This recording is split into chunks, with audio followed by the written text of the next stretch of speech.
Sir 1 month ஆன அக்கா குழந்தைக்கு தலை எப்பவுமே ஹீட்டா இருக்கு, அது எதனால டாக்டர்? அதுக்கு 2 ரீசன் இருக்கு. சிங்கம் களை இறங்கிருச்சு. பாத்தீங்கன்னா குழந்தைக்கு தலை ரொம்ப பெருசா இருக்கும். அதே மாதிரி குழந்தைக்கு பிரெயின் டெவலப்மெண்ட் ரொம்ப ஃபாஸ்டா ஃபர்ஸ்ட் 3 இயர்ஸ்ல இருக்கறனால பிளட் சப்ளை அதிகமா இருக்கும். அதனால குழந்தைகளுக்கு உடம்பை விட தலை ரொம்ப ஹீட்டா இருக்கும். அதே மாதிரி தெர்மோ ரெகுலேஷன், டெம்பரேச்சர் ரெகுலேஷன் குழந்தைகளுக்கு கரெக்டா ஃபார்ம் ஆயிருக்காது. அதனால குழந்தைக்கு தலை ஹீட்டா இருக்கும். தலை ஹீட்டா இருக்கு, டெம்பரேச்சர் செக் பண்றீங்க நார்மலா இருக்கு, குழந்தை ஆக்டிவா இருக்கு, சுறுசுறுப்பா இருக்குன்னா பயப்படாதீங்க, ஹீட் நார்மல் தான்.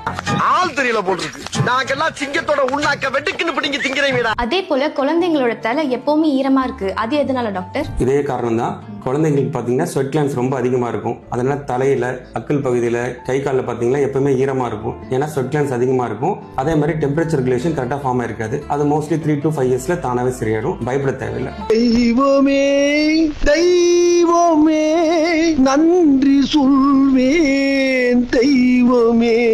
உங்க குழந்தைக்கும் தலை ஈரமாவோ ஹீட்டாவோ இருந்துச்சுன்னா இந்த வீடியோக்கு கமெண்ட் பண்ணுங்க.